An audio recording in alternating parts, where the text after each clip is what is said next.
Kenapa aku sampai seperti ini? Mengalami kecemasan dan ketakutan, kegelisahan, hingga tidak adanya kedamaian. Selalu dalam ketakutan dan kecemasan, saya terkurung, terpenjara dengan pikiran saya sendiri. Belum lagi rasa kesakitan yang saya rasakan pada tubuh hampir setiap harinya.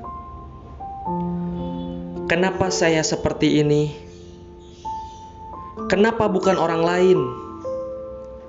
Aku ingin seperti dulu, bisa bepergian tanpa ada rasa takut dan kekhawatiran. Kebebasan yang saya rasakan. Kenapa mereka bisa bahagia, sedangkan aku tidak? Ya Tuhan, jiwa ini lelah. Kenapa aku tidak kunjung sembuh? Beberapa kali aku memeriksakan diri. Berbagai macam pengobatan aku jalani, tapi mengapa aku tidak kunjung sembuh? Aku ingin sehat dan normal kembali. Dalam pikiranku yang ada hanya rasa ketakutan dan kecemasan yang luar biasa. Tak jarang menimbulkan rasa emosional yang meledak-ledak. Sulitnya mengontrol emosi. Ada apa dengan diri ini? Mudah tersinggung, pemurung. Hilangnya semangat hidup ini menjadi malas. Tak jarang saya selalu banyak menghabiskan waktu mengurung diri di kamar. Takut untuk bertemu orang-orang di luar sana, karena orang-orang di luar sana tidak akan mengerti dengan apa yang saya rasakan. Mereka akan mengolok-olok saya. Belum lagi pertanyaan-pertanyaan mereka yang membuat saya tersinggung. Entahlah ya Tuhan,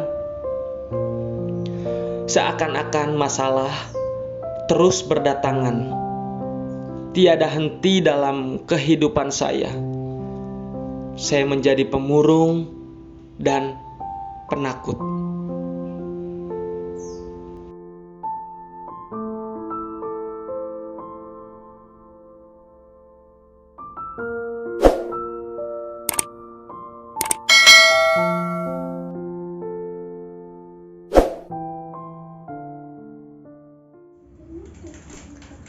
Halo, Assalamualaikum warahmatullahi wabarakatuh. Come back to my YouTube channel, asik. Kembali lagi bersama saya Muhammad Jupri Padmawinata. Salam sehat, salam damai, penuh ketenangan.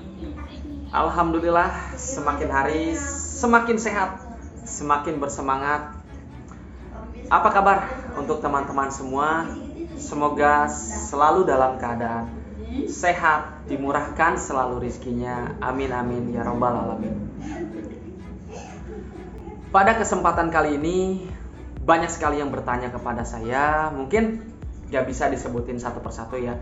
Seperti Mas Jupri, bagaimana sih saya bisa terbebas dari gangguan pikiran, atau saya susah makan, saya takut sekali, saya ada udah hitungan bulan atau tahun, bahkan yang sudah berpuluh-puluh tahun gitu, merasakan gak kunjung sembuh.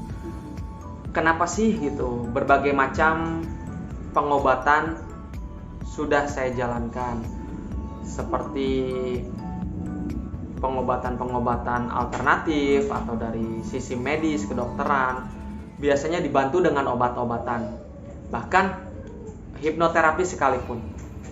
Kenapa saya tidak kunjung sembuh?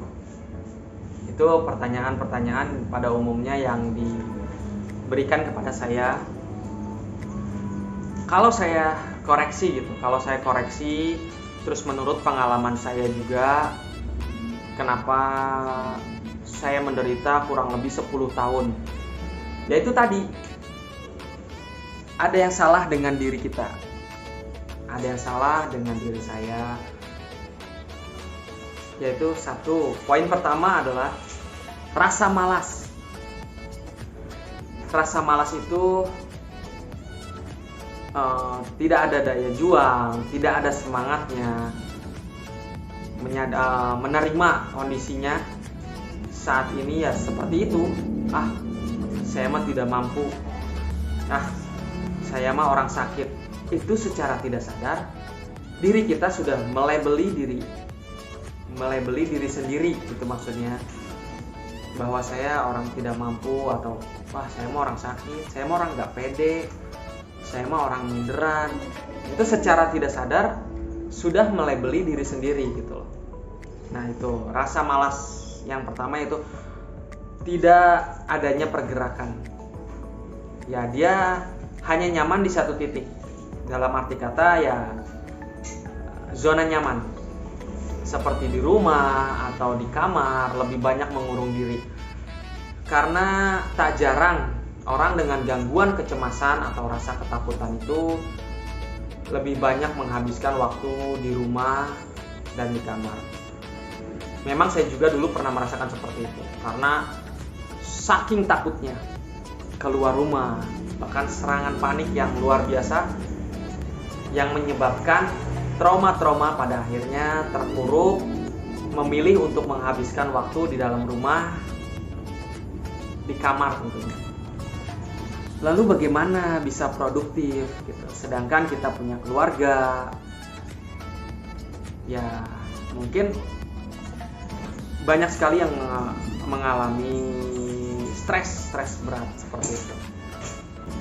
Terus malas mendengarkan audio afirmasi positif. Memang awalnya semangat yang tinggi, tapi sudah dapat 2 hari, 3 hari atau seminggu itu sudah menurun. Bahkan gak pernah gitu kan mendengarkan audio positif terlalu seperti afirmasi dan olah pernapasan itu sangat malas dilakukan. Karena apa? Karena pada dasarnya teman-teman semua menginginkan sesuatu yang instan. Ingat teman-teman, dalam mencapai sebuah kesembuhan itu tidak ada yang instan gitu. Semua harus melalui proses. Ingat, tidak ada yang instan, semua harus melalui proses. Sembuh atau tidaknya, cepat atau lambatnya kesembuhan ya semua tergantung dari diri kita sendiri. Berarti semua butuh proses gitu. Tidak ada yang instan. Mie instan pun hanya tulisannya aja instan. Mereka juga harus melalui proses pemasakan, perebusan, baru bisa kita nikmatin. Sama halnya seperti proses kesembuhan pikiran. Butuh pengulangan, dan pengulangan, itu aja. Jadi poin-poinnya adalah kalahkan rasa malasmu, bangkit, optimis gitu. Saya yakin karena saya mengalaminya gitu. Pengalaman saya 10 tahun terpuruk bukan waktu yang sebentar gitu.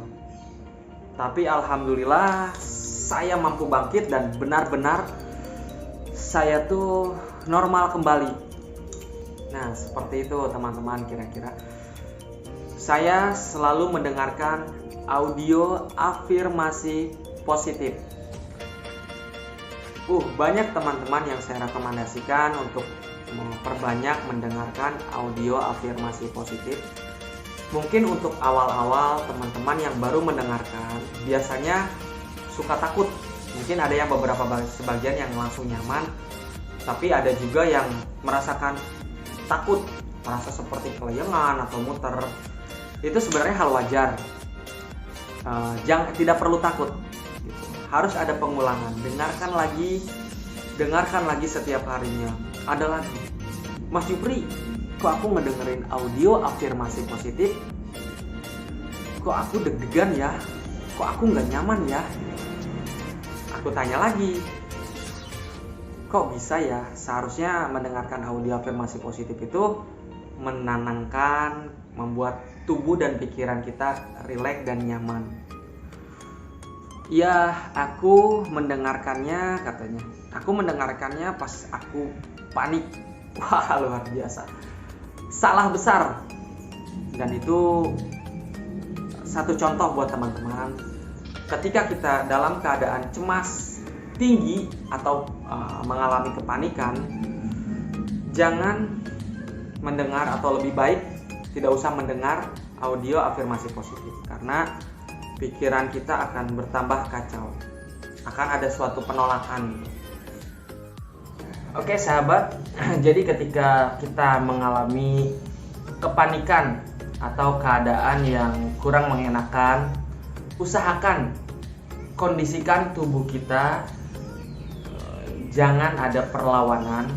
Terima ketika cemas datang atau ketika rasa nggak enak itu datang, kita usahakan untuk berdiam diri, usahakan untuk tidak melawan atau membuat gerakan-gerakan yang seperti kepanikan gitu, karena itu akan menambah suasana atau pikiran kita menambah semakin kacau.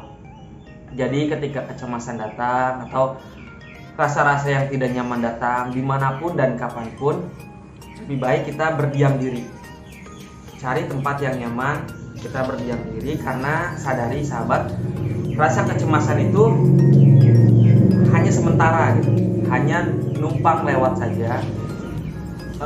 Satu, kita mengambil air putih, kita minum air putih. Terus kedua, kita atur pernapasan kita agar tidak menimbulkan rasa sesak ketika jantung berdebar-debar atau perasaan gak nyaman lah. Nah, itu yang terpenting.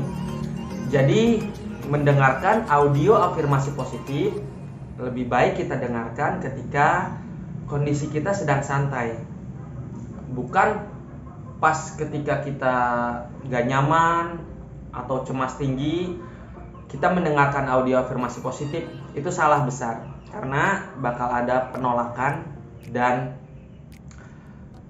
itu tuh tidak dianjurkan lah.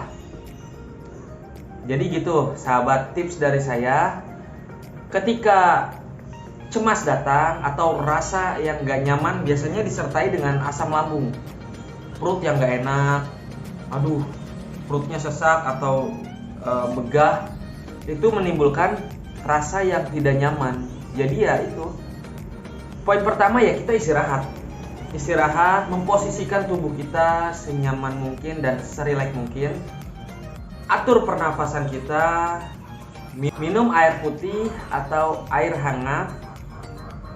Jika asam lambungnya tinggi, bisa dibantu dengan obat asam lambung untuk meredakan asam lambungnya. Insya Allah jika ini diterapkan dengan ketenangan, maka kecemasan atau asam lambung yang tinggi akan berangsur-angsur pulih dan membaik, serta bisa dibantu dengan obat dan dibantu dengan pikiran yang santai, rileks dan tenang. Insya Allah itu bisa membantu. Nah sahabat, itu tadi. Lalu kapan sih waktu yang tepat untuk mendengarkan audio afirmasi positif? Kalau saya pribadi gitu loh, mungkin di waktu-waktu senggang, malam hari ketika saya mau tidur, dan pagi hari ketika saya terbangun, saya berdoa kepada Allah atau kepada Tuhan sebagai bentuk rasa syukur, afirmasi. Lalu saya mendengarkan audio afirmasi positif setiap harinya selama 1 bulan penuh. Dan itu sangat terasa banget bagi saya, sangat membantu untuk kesembuhan, untuk memulihkan mental dan mengembalikan keberanian saya. Setidaknya mampu berpikir positif. Itu teman-teman. Oh iya, olah pernapasan. Saya paling senang itu olah pernapasan kalau di pagi hari, ya untuk mengontrol emosional kita, menghadirkan ketenangan pola pikir gitu. Seperti itu, olah pernapasan sangat bagus. Kapan yang tepat untuk berolah nafas gitu kan? Olah nafas tuh ya saya pagi biasanya. Pagi sebelum sarapan saya olah pernapasan. Sebenarnya bebas untuk olah pernapasan, tidak ada waktu-waktu yang khusus. Bebas bagaimana ada waktu luang. Apalagi olah pernapasan di tempat yang mendukung seperti di pinggir pantai atau di hutan, di perkebunan, pokoknya udara-udara yang segar. Itu luar biasa. Akan sangat berasa efeknya. Jadi bebas untuk olah pernapasan. Yang penting rutin dikala ada waktu senggang atau di mana kita sedang santai atau berlibur di suatu tempat, itu disempatkan diri untuk mengolah pernapasan. Ada yang bertanya, kok olah pernapasan agak pening ya ke kepala? Mungkin untuk awal-awal itu bisa saja terjadi karena oksigen naik ke atas kepala, kita merasa sedikit pusing. Tidak apa-apa, lakukan itu berulang-ulang. Segala sesuatu hal yang kita lakukan secara berulang-ulang, maka akan jadi kebiasaan positif kita. Jika hal-hal yang kita lakukan secara berulang-ulang itu positif, maka akan jadi pribadi yang positif kepada kita, melekat kepada hal-hal yang positif. Begitu juga sebaliknya, jika yang kita ulang-ulang setiap harinya adalah asumsi-asumsi negatif atau pikiran-pikiran negatif atau cara lama yang masih kita pakai, yaitu salah besar. Kita akan setiap harinya akan mengalami sesuatu yang negatif pula, melekat kepada pikiran dan tubuh kita. Jadi untuk teman-teman, cara menyikapinya ya seperti itu gitu loh. Semua kesembuhan, semua kepercayaan diri ya ada di diri kita sendiri gitu.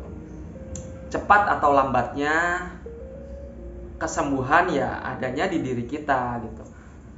Satu, mungkin setiap manusia berbeda-beda masalahnya. Dari mulai kecemasan atau ketakutan dari trauma, ataupun dari rasa sakit hati yang mendalam, luka batin, bisa menimbulkan kekacauan pikiran. Rasa ketakutan itu bisa muncul. Seperti itu kawan-kawan. Jadi untuk teman-teman, sadari, cari akar permasalahannya yang membuat kalian ketakutan selama ini. Walaupun Mas Jupri, saya pernah kecelakaan 8 tahun silam. Kenapa saya baru mengalami trauma gitu? Waduh, itu masuknya PTSD, Post Trauma Stress Disorder, kayak gitu. Jadi kejadiannya itu waktu sudah lama, mungkin 8 tahun. Kenapa sekarang saya baru merasakannya? Rasa ketakutan atau kecemasan, yaitu tadi tidak jauh dari pola pikir. Karena kejadian yang 8 tahun silam, misalkan kecelakaan gitu kan, kenapa bisa muncul sekarang?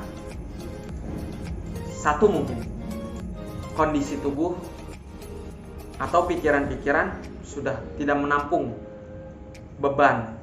Terjadilah sebuah ledakan emosional yang tinggi. Rasa kekesalan yang selama ini kita rasakan atau kita pendam, yang sering kita tidak rasakan pula, itu lama-lama menumpuk dalam pikiran kita dan pada akhirnya menimbulkan suatu ledakan dan terjadilah rasa kecemasan dan ketakutan, yang anxiety disorder. Makanya untuk teman-teman, kurangi mengeluh, terus perbanyak bersyukur, hadirkan kebahagiaan dalam hidup. Jangan mudah menyerah, optimis. Tetap optimis untuk teman-teman yang di luar sana. Yakin kesembuhan pasti datang. Ya, poin-poin yang harus diperhatikan yaitu tadi, kurangi rasa mengeluh dan rasa malasnya kurangin. Perbanyak olahraga, bersosialisasi, kita konsultasikan ke dokter-dokter terdekat. Jujur, jika pola pikir sudah diperbaiki, insya Allah pikiran dan tubuh kita akan kembali normal. Yakin, tetap yakin, optimis, karena saya bisa, kalian semua bisa.